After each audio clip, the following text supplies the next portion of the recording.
सोनाझुरी जंगल में टुनीम रहता था। वो बहुत ही गरीब था। रोज रात को जब जंगल में सब सो जाते थे, तब उस जंगल में पास वाले जंगल से चुईताली नाम के एक पंछी टायन निकल आता था। उस पंछी टायन ने रोज एक एक करके बकरी चोरी करती थी और जंगल में जाके बकरी को मार कर खाती थी। ऐसे ही हर रोज एक एक करके बकरी चोरी होती गई। एक दिन टुनीम अपने घर के आंगन में आके देखा कि फिर एक बकरी कम है।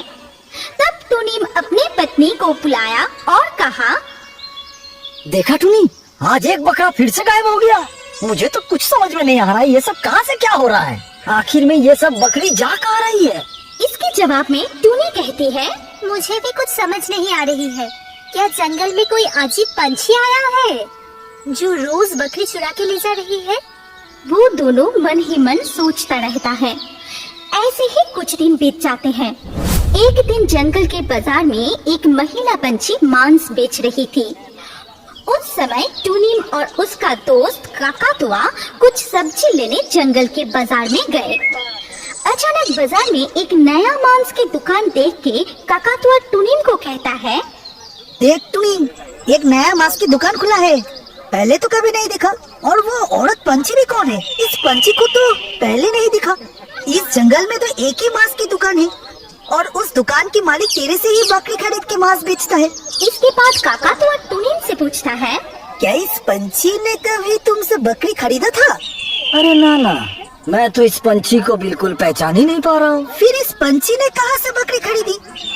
टुनीम और काकातुआ इस बारे में बात कर रहे थे। वो दोनों दुकान के सामने जाके पूछा कि अच्छा, आप कहाँ से बकरी खरीद के यहाँ पे बेच रही हैं? पहले तो इस जंगल में आपको कभी देखा नहीं है। उस पंछी ने कुछ कहना ही नहीं चाहती थी। वो सिर्फ ये बोली कि आप लोगों को उससे क्या लेना देना है? मांस लेना है तो लीजिए, नहीं तो यहाँ से जाइए। ज्यादा कुछ जानने की जरूरत नहीं है। ये बात सुन के टुनीम और काकातुआ और बात ना बढ़ाकर वहाँ से चला जाता है। शाम को जब टुनीम और टुनी दोनों मिलके बातें कर रहे थे, तभी टुनीम टुनी से कहते हैं, आज सुबह मैंने देखा बाजार में एक नया मांस की दुकान खुला है और एक महिला पंछी वहाँ पे मांस बेच रही है। मुझे तो ये समझ में नहीं आया वो पंछी कहाँ से मांस खरीद रही है। ये सुन के टुनी ने कहा, कहीं ये औरत एक बकरी चोर तो नहीं है जो हर रोज हमारी बकरी चुरा रही है? अरे ना, ये कभी भी नहीं हो सकता। देखो, बकरी तो हम बांध के रखते हैं और सब दुकानदार हमारे घर में आके ही वो खरीद के ले जाता है। उस पंछी को ये सब कैसे पता होगा? और सबसे बड़ी बात ये है, उस पंछी को तो इस जंगल में पहली बार हमने देखा। तभी टुनीम की बेटी टुनिका वहाँ आती है और अपनी माँ बाबूजी से कहती है कि मामा, बहुत दिनों से मांस नहीं खाया, आज रात आप मांस बनाएंगे? टुनी अपनी बेटी को प्यार करते हुए कहती है, ठीक है बेटी, मेरी प्यारी बेटी को आज मांस खाने की इच्छा हुई है। मम्मी उसके लिए आज बहुत ही स्वादिष्ट मांस बनाएंगे। ये कह के टुनी उसके पति से कहती है, अब जाओ बाजार से मांस ले आओ, बहुत दिनों से हमारी बेटी ने मांस नहीं खाई। इसके बाद टुनीम शाम को जंगल में जो बाजार है वहाँ पर गया और बाजार जाके टुनीम ने देखा कि चारों ओर अंधेरा ही अंधेरा है।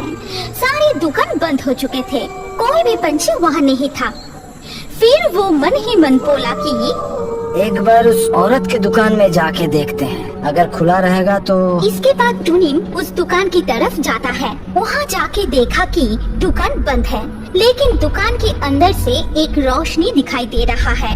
वो देख के टुनीम ने मन ही मन सोचने लगा कि दुकान तो बंद है, लेकिन घर के अंदर थोड़ा सा भी मांस पड़ा होगा तो मेरी बेटी वो खा सकती है। कितने दिन से बेचारी मांस नहीं खाई, अब बहुत दिन के बाद वो पापा से कुछ मांगी है, आज तो उसे मांस खिलाना ही पड़ेगा। ये कह के वो दुकान की तरफ जाता है और खिड़की से झांक के देखता है कि वो पंछी अचानक से एक पंछी टायन के रूप धारण की। फिर वो बकरी को मारकर चीर-चीर के खाने लगी और वो खाते खाते ही कहती रही कि अरे अरे, ये बकरी तो बहुत ही स्वादिष्ट है। चलो जाके और एक बकरी चुला लाती हूँ।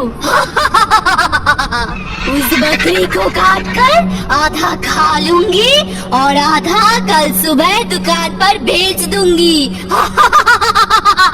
बहुत मजा आएगा। टुनिम ये सब देखते और सुनते हुए दरवाजा खोल के सीधा अंदर चला गया और पंछी डायन से पूछा कि ए, तुम क्यों मेरे दुकान से बकरी चुरा के लाती हो?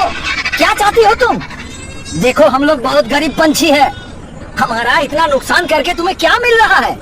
ये सुनकर पंछी डायन ने टुनिम से कहता है, तेरी इतनी हिम्मत, तू अंदर आके मुझसे इतना सवाल कर रही है, आज तो तुझे ही मार के खा जाऊं। ये बात सुन के टुनिम बहुत डर जाता है और वो पंछी डायन से कहता है, मुझे छोड़ दो, मुझे माफ कर दो, भगवान के लिए मुझे छोड़ दो। लेकिन वो पंछी डायन कोई भी बात सुनने के लिए राजी नहीं थी और वो जब टुनिम को पकड़ने जाती है तभी वहाँ पर टुनी पहुँच जाती है और कहती है, मुझे पहले से ही पता थी ऐसी कुछ होने वाली है। हमारे घर से बकरी चुराने के पीछे इस औरत का हाथ है। टुनी, तुम एकदम चिंता मत करो, ये पंछी हमारी कोई नुकसान नहीं कर पाएगी। ये कह के टुनी पूजा की हुई पवित्र गंगा जल पंछी डायन की तरफ छिड़काया जो उसने अपने साथ लाई थी। पंछी डायन के ऊपर गंगा जल पड़ते ही आग लग जाती है और वो चिल्लाने लगती है, बचाओ बचाओ, मैं जल गई, बचाओ। इसके बाद वो पंछी डायन जलकर राख हो गई और हमेशा के लिए अदृश्य हो गई। फिर कुछ दिन बाद टुनिम और टुनी एक मांस की दुकान खोलती है। जंगल के सारे पंछी वहाँ से ही मांस खरीदने लगे। मांस खा के सब बहुत खुश हुए। धीरे धीरे करके टुनिम का कमाई भी बढ़ गई। फिर वो एक सुंदर सा घर बनाया। कुछ दिन बाद वो लोग एक गाड़ी भी खरीद ली। उसके बाद सब मिलके खुशी खुशी से रहने लगे। हमारी कहानी यहाँ पर खत्म होती है। अगर आपको ये कहानी पसंद आई तो इस वीडियो पे लाइक जरूर करना। अगर आपके पास कोई पसंदीदा कहानी हो तो कमेंट करके बताएं। सबसे अच्छा कहानी चुन के हम ऐसे ही कार्टून बनाएंगे। और अभी हमारे अगले वीडियो देखने के लिए स्क्रीन के ऊपर इस वीडियो पर क्लिक कीजिए और रियो बर्ड्स के और भी वीडियो देखते रहिए।